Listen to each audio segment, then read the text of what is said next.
아침 햇살이 은은히 비추는 고요한 사무실 안. 태영은 노트북을 천천히 덮었다. 창밖으로 보이는 서울 강남의 고층 빌딩들 사이. 마음 한구석이 묘하게 공허했다. 겉보기엔 그는 성공한 젊은 CEO, 국내외 여러 프로젝트를 이끄는 기업가였지만 그의 마음엔 아직도 메워지지 않는 허전함이 자리 잡고 있었다. 그 허전함은 바로 진짜 사랑에 대한 갈망이었다. 과거 태영은 여러 번 상처를 입었다. 가까워진 사람들 대부분이 그의 재산에 더 관심을 두었고 그 자체를 이해하려는 사람은 드물었다. 그럴 때마다 그는 스스로에게 질문했다. 만약 내가 가진 것을 모두 내려놓는다면 과연 누가 나를 좋아해 줄까? 이런 고민은 그가 연애를 시작하게 된 지우와의 관계에서도 계속됐다. 지우는 전라도 순창의 작은 농촌 마을에서 자라난 순수한 마음씨를 가진 여성으로 태영은 그녀를 처음 만났을 때부터 특별한 감정을 느꼈다. 두 사람은 도심 외곽에서 열린 한 자원봉사 행사에서 처음 만났다. 결손 가정을 돕는 봉사활동 현장에서 지우는 아이들에게 도시락을 나눠주며 밝게 웃고 있었다. 얼굴에 땀방울이 맺혀져 있었지만 그 미소는 오히려 태영에게 깊은 인상을 남겼다. 그날 이후 둘은 주말마다 커피를 마시며 서로의 이야기를 나누기 시작했고 그렇게 서서히 가까워졌다. 지우는 가족 이야기, 아버지의 농사 이야기, 어린 시절 비 오는 날을 좋아했던 이유까지 사소한 것 하나하나에 진심이 담겨 있었다.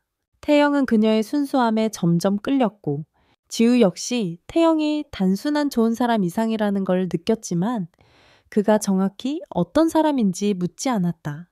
오히려 더 알고 싶어도 조심스럽게 거리를 뒀다. 그런 지우의 태도는 태영의 마음을 더욱 뜨겁게 만들었다. 하지만 문제는 가족에게 인사였다. 어느 날 지우의 어머니가 전화를 걸어왔다.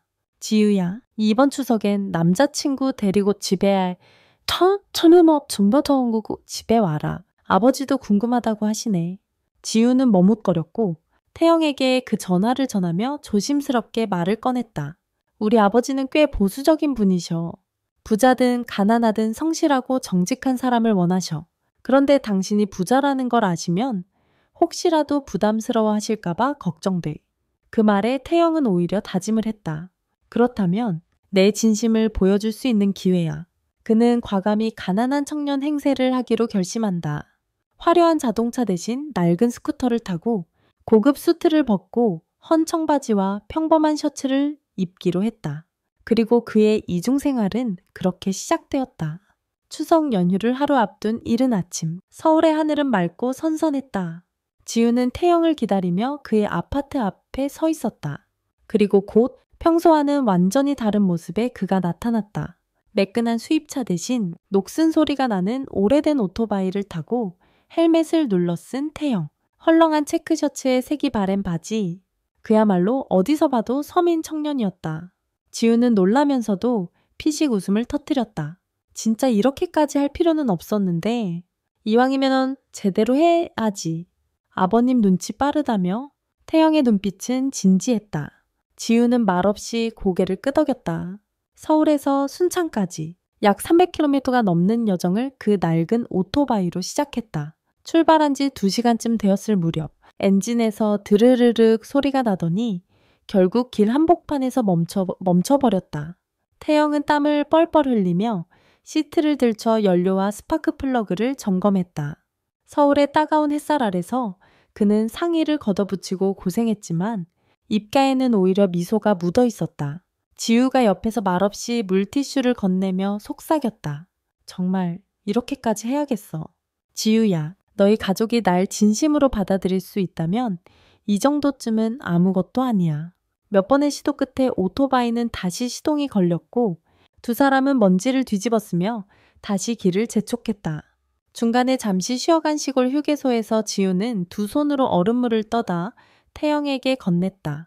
그때 태영은 문득 자신이 지금 이 여행을 단순한 실험이 아니라 자기 자신에 대한 회복의 여정으로 느끼기 시작했다. 오후 3시 무렵 두 사람은 지우의 고향 마을 입구에 도착했다. 고즈넉한 들판 사이로 바람에 흔들리는 벼 이삭들이 반겨주었다. 그곳은 태영에게 너무도 낯선 풍경이었지만 이상하게도 따뜻하게 느껴졌다. 오토바이를 타고 좁은 흙길을 따라 들어가자 지우의 부모님 집이 보였다. 오래된 시멘트집. 앞마당엔 열시꽃이 흐드러지게 피어있고 대나무 울타리 너머로 어린 시절 추억이 깃든 흔적들이 고스란히 남아있었다. 지우의 어머니 순자 여사는 마당으로 뛰어나오며 반갑게 딸을 맞았다. 아이고, 우리 지우 왔네. 오랜만이다 얘. 뒤이어 등장한 아버지. 민수 씨는 말없이 태영을 위아래로 훑어보며 눈썹을 살짝 찌푸렸다. 처음 뵙겠습니다. 서울에서 온 최태영이라고 합니다. 들어와요. 민수 씨의 짧고 간결한 반응은 결코 무뚝뚝한만은 아니었다. 그는 속을 쉽게 드러내지 않는 사람이었다. 태영은 그 시선을 묵묵히 받아들이며 고개를 숙였다. 집안은 정갈했지만 소박했다. 낡은 소파, 조그마한 TV, 벽엔 가족 사진이 빼곡히 걸려 있었다. 태영은 그 모든 것이 낯설면서도 기분 좋았다. 서울에 번쩍이는 인테리어보다 훨씬 사람 냄새 나는 공간. 지우는 주방으로 가 어머니를 돕고 태영은 민수 씨와 마주 앉았다. 잠시 침묵이 흘렀다. 제인, 직업이 뭐라고 했지? 그냥 이것저것 아르바이트 하면서 지냅니다.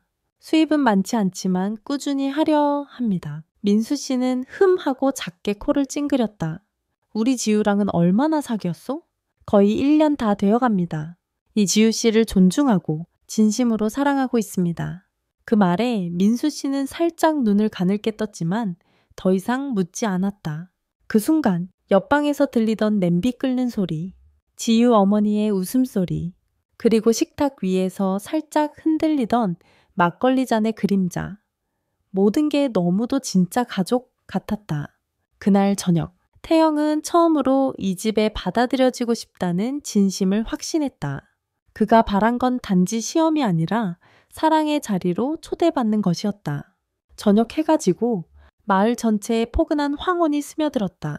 지유 어머니 순자 여사는 부엌에서 찌개를 끓이며 말랐다. 지유야, 찬 좀 더 꺼내와라.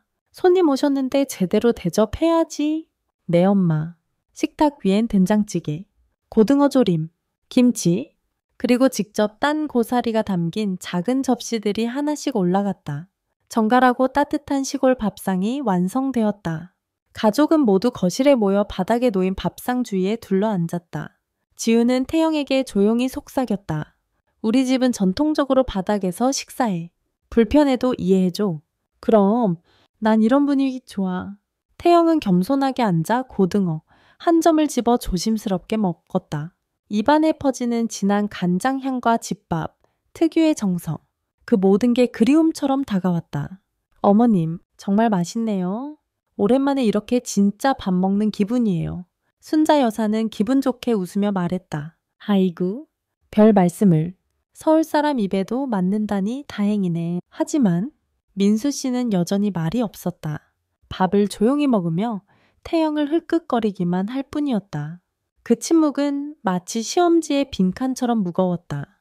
밥을 다 먹고 순자 여사가 차를 내오자 민수 씨가 마침내 입을 열었다. 제인, 나중에 우리 지우랑 결혼 생각은 있는 건가?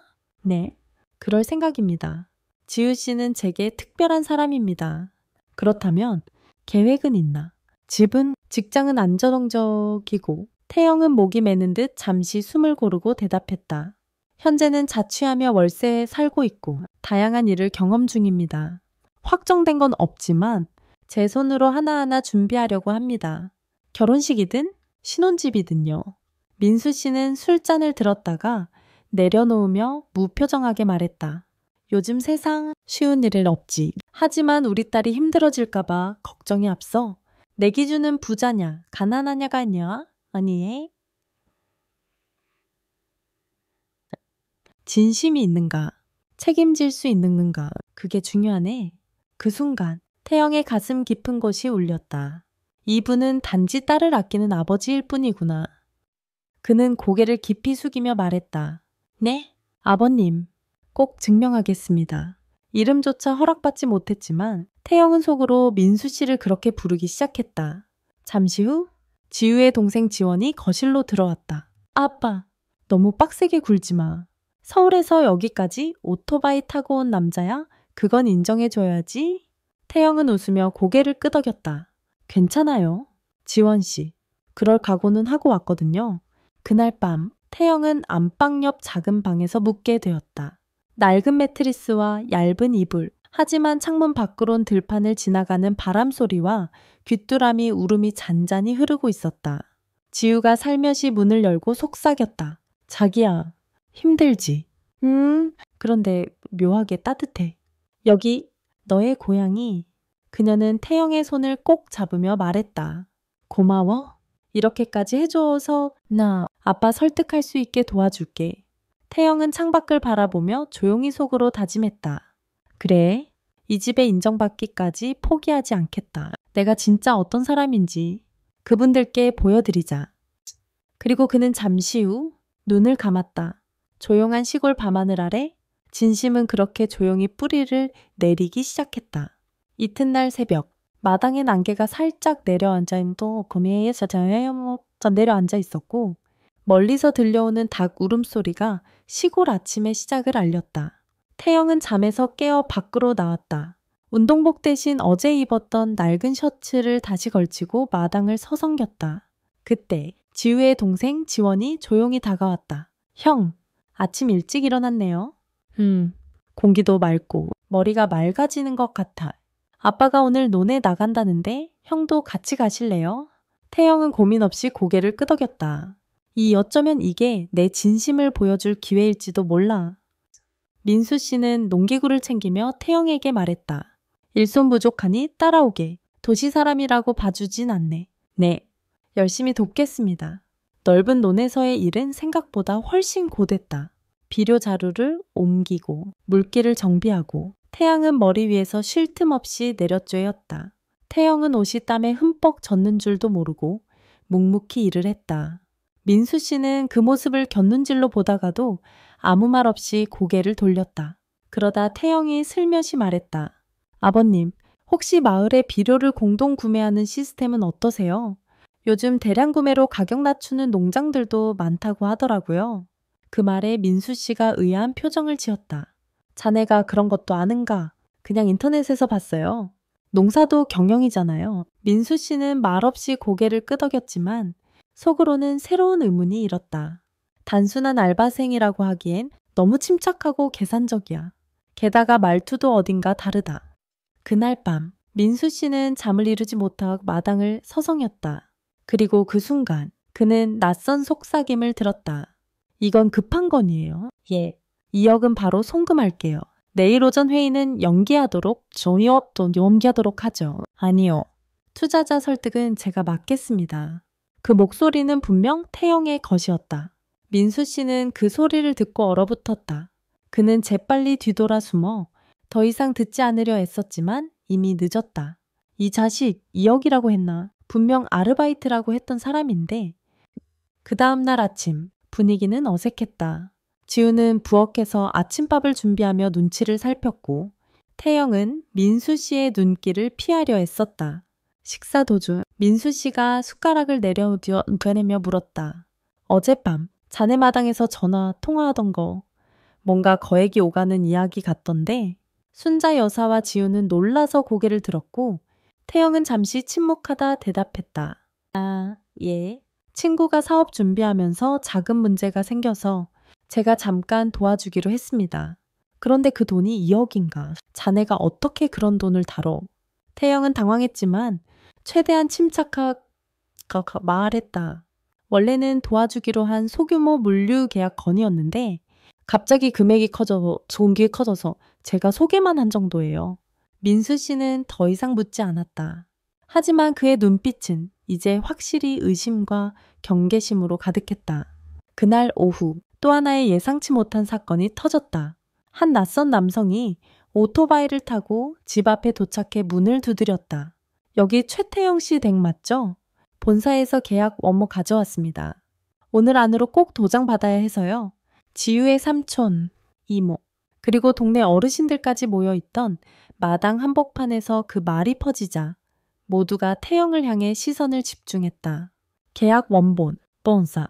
태영은 당황했지만 곧장 뛰어나가 남자에게 속삭였다. 지금은 곤란해.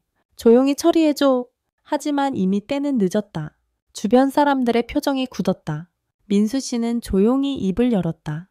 계약, 회사, 자네, 지금까지 우리한테 뭐라고 말했었지? 그 말에 마당엔 정적이 내려앉았다. 태영은 모든 시선이 자신에게 향한 것을 느끼며 숨이 막혔다. 순간 그는 결정을 내려야 했다. 계속 숨길 것인가? 아니면 지금 모든 것을 털어놓을 것인가? 그러나 입을 열기 전에 디지우가 먼저 나섰다. 나마마에 다쳐 다탕 먼저 나섰다. 저기요. 오해하지 마세요. 저분은 태영 오빠랑 그냥 계약 관련해서 서류 전달하러 온 거예요. 오빠가 뭐 정식 직원은 아니고 가끔 도와드릴 때가 있어서. 지우는 침착하게 거짓 해명을 했지만 그녀의 목소리는 조금 떨렸다. 순자 여사도 낌새를 차리고 얼른 맞장구 쳤다. 아이고, 요즘은 계약 하나 하려 해도 복잡하다더니만. 됐네? 됐어. 들어가서 식사나 하자고. 하지만 민수 씨는 움직이지 않았다. 그는 깊은 한숨을 내쉬며 태영을 바라봤다. 자네는 나한테 거짓말을 한 거야. 그 말에 마당에 서 있던 사람들조차 말을 잃었다. 태영은 머리를 숙인 채 아무 말도 하지 못했다. 그 침묵은 결국 거짓말을 인정하는 것처럼 들렸다.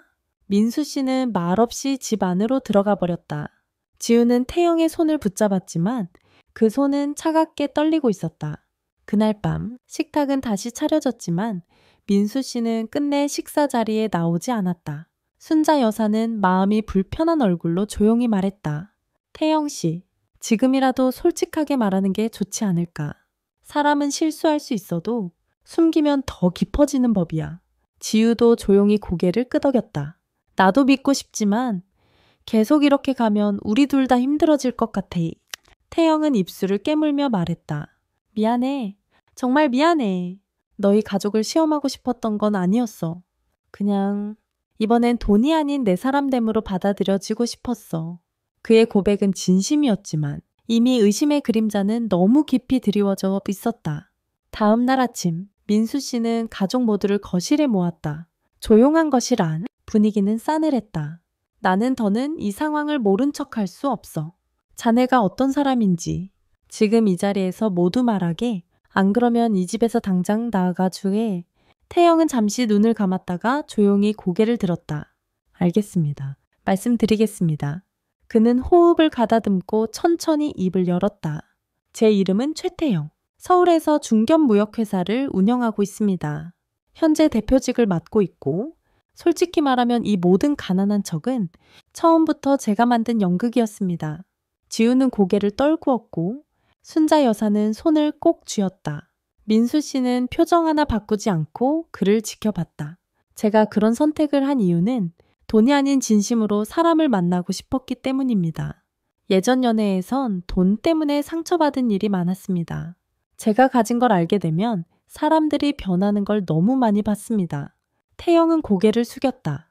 지우 씨와 처음 만났을 때 그녀의 따뜻함과 순수함에 이끌렸습니다. 그래서 이번만큼은 있는 그대로의 나로 다가가고 싶었습니다. 하지만 그게 오히려 가장 큰 거짓말이 되어버렸네요. 민수 씨는 잠시 침묵하다가 조용히 입을 열었다. 나는 우리 가족이 돈을 밝힌다고 생각하지 않는다. 하지만 자네가 우리를 그렇게 믿지 못하고 시험했다는 게 실망스러워. 태영은 고개를 깊이 숙이며 말했다. 이해합니다. 어떤 말로도 다 갚을 수 없다는 거 압니다. 하지만 기회를 주세요. 행동으로 증명하겠습니다. 그 말에 민수 씨는 길게 한숨을 내쉬고 말했다. 오늘은 돌아가게. 시간을 좀 갖자. 이 일은 우리 모두에게 생각할 시간을 줘야 할 것 같아.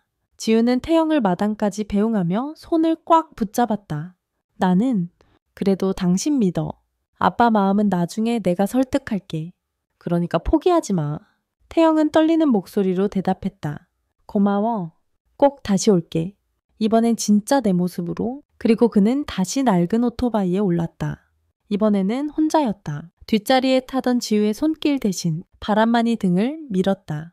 서울로 향하는 길 위에서 태영은 내내 생각했다.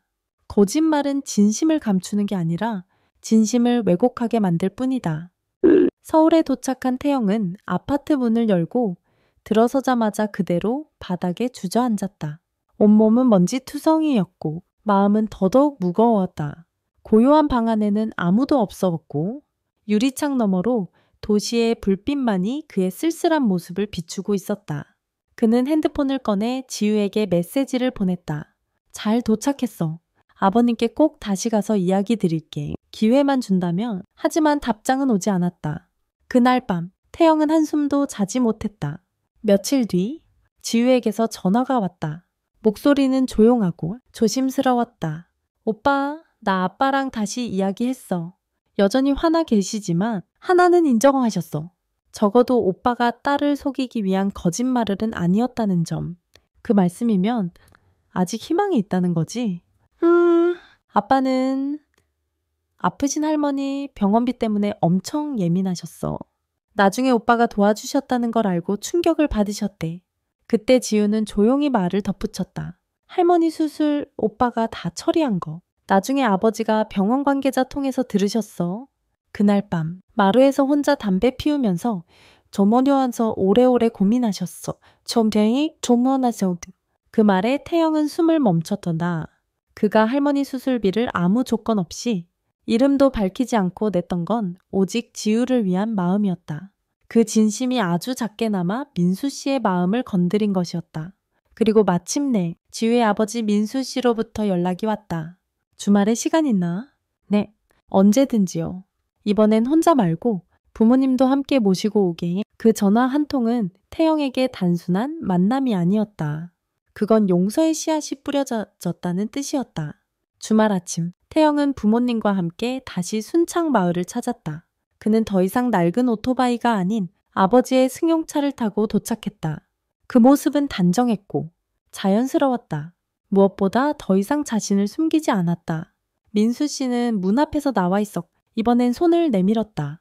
어서 오게. 네, 감사합니다. 순자 여사는 따뜻한 미소로 며느리의 시부모를 맞이했고 지우는 태영에게 환한 미소를 보냈다. 이날의 분위기는 예전과 달랐다. 거짓 없이 진심으로 마주한 날이었다. 식사 후 민수 씨는 조용히 태영을 옆방으로 불렀다. 차 한 잔을 따르며 조용히 말했다.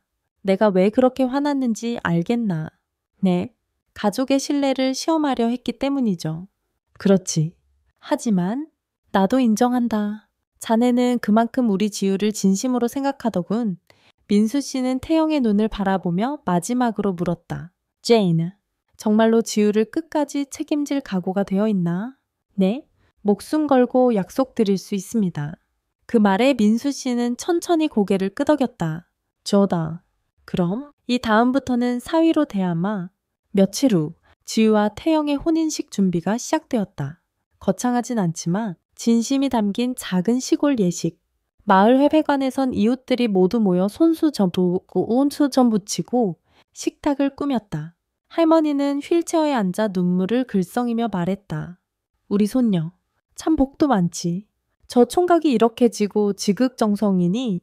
태영은 이제 더 이상 숨기지 않았다. 그는 모두에게 자신이 어떤 사람인지 설명했고 마을 사람들도 그의 겸손함에 고개를 끄덕였다. 결혼식 날 민수 씨는 마이크를 잡고 단상에 올라섰다. 그는 말없이 한참을 바라보다가 드디어 입을 열었다. 사람은 완벽할 수 없습니다. 중요한 건 그 사람의 본심이죠. 나는 오늘 내 딸을 이 사람에게 맡깁니다. 왜냐하면 이 사람은 끝까지 진심을 보여줬으니까요. 박수 소리 속에서 태영과 지우는 서로를 바라보며 미소 지었다. 거짓으로 시작된 인연이지만 결국 진심으로 완성된 사랑이었다. 결혼식이 끝난 뒤 태영과 지우는 마을 어귀의 작은 언덕 위에 함께 섰다. 바람에 흩날리는 벼이삭 소리 사이로 두 사람은 말없이 손을 맞잡고 서로의 눈을 바라봤다. 태영은 조용히 속삭였다. 이제부터가 진짜 시작이야. 지켜볼 준비 됐지. 지우는 살며시 고개를 끄덕였다. 그들의 이야기는 단지 거짓말과 진실을 넘나든 연애의 끝이 아닌 신뢰와 용서 위에 세워진 삶의 시작이었다. 하지만 인생은 늘 예측할 수 없는 방향으로 흘러간다. 과연 태영은 기업가로서의 삶과 평범한 남편으로서의 책임을 조화롭게 지켜낼 수 있을까? 지우는 그를 무조건적으로 신뢰할 수 있을까? 그리고 민수 씨는 정말로 이 결혼을 완전히 받아들인 걸까? 모든 것이 완벽하게 맞아떨어지는 듯 보이지만 어쩌면 진짜 이야기는 지금부터 시작일지도 모른다. 이 이야기를 통해 우리는 진심이라는 것이 얼마나 귀한지 다시금 생각하게 됩니다. 외면이 아닌 내면, 배경이 아닌 태도, 가진 것이 아니라 마음이 진짜 관계를 만들 수 있다는 사실. 그리고 아무리 잘 꾸며진 거짓이라 해도 결국엔 진심 앞에 무너질 수밖에 없다는 걸 느끼게 되죠. 혹시 여러분은 태영처럼 누군가에게 있는 그대로의 나를 보여줄 용기가 있으신가요? 이야기가 마음에 드셨다면 좋아요와 구독, 그리고 댓글로 여러분의 생각을 꼭 남겨주세요. 진심이란 무엇일까? 여러분만의 답을 들려주세요. 그리고 저 과연 결혼 후의 삶은 평탄할지, 예상치 못한 시험은 다시 그들을 찾아올지 궁금하시다면 뒤편에서 계속됩니다. 잼!